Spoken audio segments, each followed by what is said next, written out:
আসসালামু আলাইকুম। এখন আমি তোমাদেরকে দেখাবো সংখ্যা রেখা। সংখ্যা রেখা দেখো কিভাবে একটা সংখ্যা রেখা অঙ্কন করে।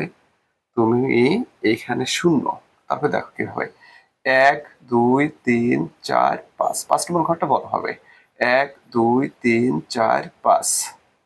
ওকে, 1 2 3 4 5, 1 2 3 4 5, 1 2 3 4 5, 1 2 3 4 5, 1 2 3 4 5, 1 2 3। ওকে, ধরো এটা হচ্ছে 1, এটা 2, তাহলে এটা 3।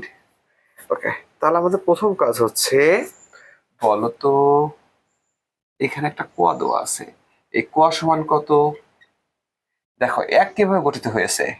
1 হয়েছে শূন্যর পরে কত? এটা 0.1, 0.2, 0.3, 0.4, 0.5, 0.6, 0.7, 0.8, 0.91।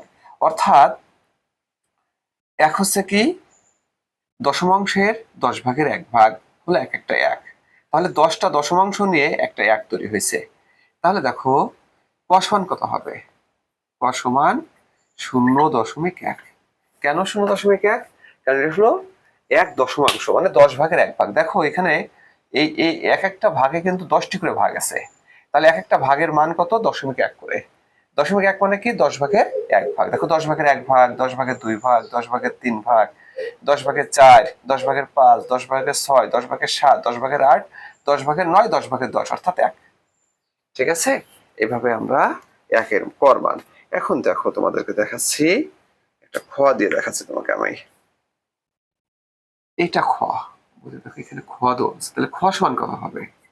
খ সমান হচ্ছে, এটা তো 1, তাহলে এটা 1.1, 1.2, 1.3, 1.4, 1.5, 1.6, 1.7।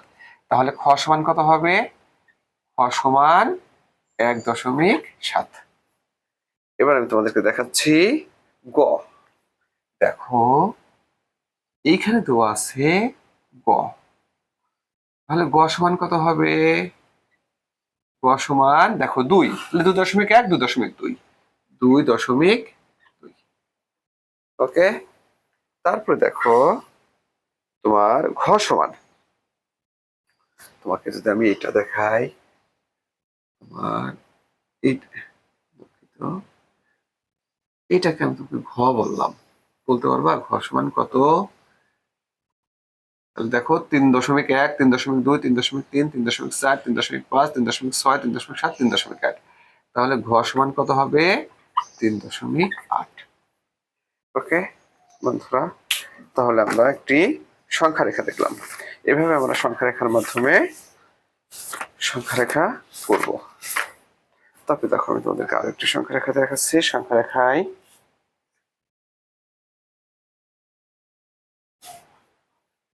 দেখো তোমার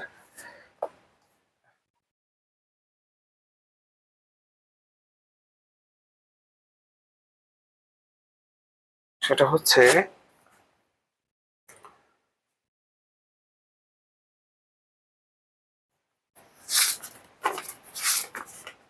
দেখো যদি এরকম দিতাম আমি তোমাকে,